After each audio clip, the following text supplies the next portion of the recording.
چند معروضات سخن کو اپنے لبوں کی زینت بنانے کی سعادت حاصل کر رہا ہوں، جن کلمات سے میرا دامن سخن محلہ و مزین ہے وہ محسن انسانیت صلی اللہ علیہ وسلم کے عنوان سے معنون ہے۔ یہ ایک ایسا بے غبار و بے کنار موضوع ہے کہ کوئی بھی عقل و خرد رکھنے والا اس کا انکار نہیں کر سکتا۔ آقا کائنات صلی اللہ علیہ وسلم کا احسان صرف انسانیت کے لیے خاص نہیں ہے، بلکہ انہیں محسن کائنات کہنا ہی حق و صداقت کی عکاسی کرتا ہے۔ وہ کون سا دستور ہے، وہ کون سا قابل قدر منشور ہے، وہ کون سا مہذب طور و طریقہ ہے، کائنات کی قابل ذکر و قدر وہ کون سی شے ہے جو ان کے فرامین کے احسان سے مزین نہ ہو۔ وہ کائنات کی ہر شے کو اس قدر اپنے فرامین کے احسان سے منور و مزین کر دیتے ہیں کہ اگر اشجار کو قلم اور سمندروں کو سیاہی بنا کر جن و انس میرے نبی صلی اللہ علیہ وسلم کے ان احسانات کو لکھنا چاہیں تو نہیں لکھ سکتے، کیونکہ میرے نبی صلی اللہ علیہ وسلم کے احسانات کا عنوان اس قدر لامتناہی ہے کہ ان احسانات کو دیکھ کر ایک شاعر نے کیا خوب کہا، ہو لاکھوں سلام اس آقا پر بت لاکھوں جس نے توڑ دیے، دنیا کو دیا پیغام سکون طوفانوں کے رخ موڑ دیے۔ اس محسن اعظم نے پھر کیا کیا نہ دیا ہے عالم کو، دستور دیا منشور دیا، کئی راہیں دی کئی موڑ دیے۔ سامعین ذی وقار،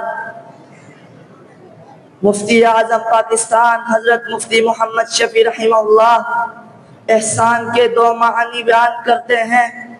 پہلا معنی کسی قول و فعل یا خلق و عادت میں اپنی ذات میں اچھا اور مکمل کرنا، اور دوسرا معنی کسی دوسرے شخص کے ساتھ اچھا سلوک اور عمدہ معاملہ کرنا۔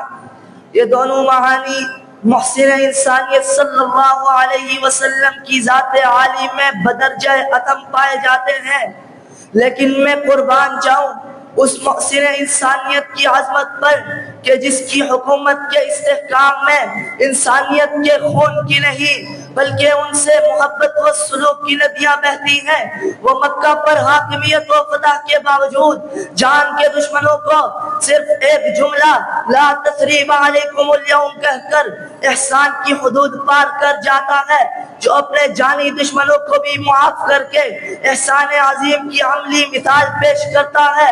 حضرت حمزہ کا قاتل وحشی دربار رسالت میں قبول اسلام کی غرض سے آیا ہے۔ لوگ لپکتے ہیں پکڑنے کے لیے کہ آقا یہی وہ شخص ہے جس نے آپ کو سخت اذیت پہنچائی ہے، لیکن میں قربان جاؤں اس محسن انسانیت کی عظمت پر جو لسان نبوت سے وہ موتی بکھیر دیتا ہے جو راہ تاریخ کو مزین کر دیتے ہیں۔ میرے آقا صلی اللہ علیہ وسلم نے فرمایا دعوہ فالاسلام رجل واحد احب الی من قتل الف کافر۔ اگر محسن انسانیت کی بات ہے تو پھر اجناس انسانی میں سے وہ کون سا طبقہ ہے جسے اس محسن کے احسان کی کرن نہ پہنچی ہو؟ میں نے ان طبقات میں جا کر ہر ایک سے سوال کر لیا تو مجھے اس کے احسان کی کرنیں چہار دھاگے عالم میں افشا ہوتی نظر آتی ہیں۔ میرے باپ کی حیثیت رکھنے والے سے پوچھا تو مجھے جواب ملا اس محسن اعظم نے رضا ربی فی رضا الوالدی کہہ کر مجھ پر احسان کیا ہے۔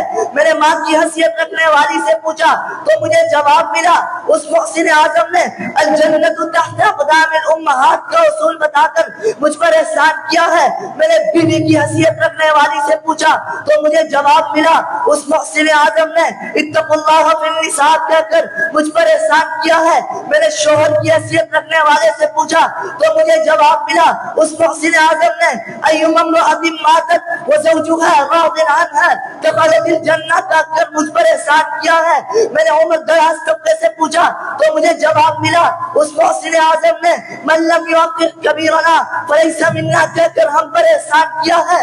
میں نے یتیموں سے پوچھا تو مجھے جواب ملا اس محسن اعظم نے انا وکافل الیتیم لہ او لغیرہ فی الجنہ کہہ کر ہم پر احسان کیا ہے۔ غرض یہ ہے کہ انسانیت کے ہر طبقے کو ہر پہلو سے پرکھ کر دیکھ لو اس محسن انسانیت کا احسان جگمگاتا نظر آئے گا۔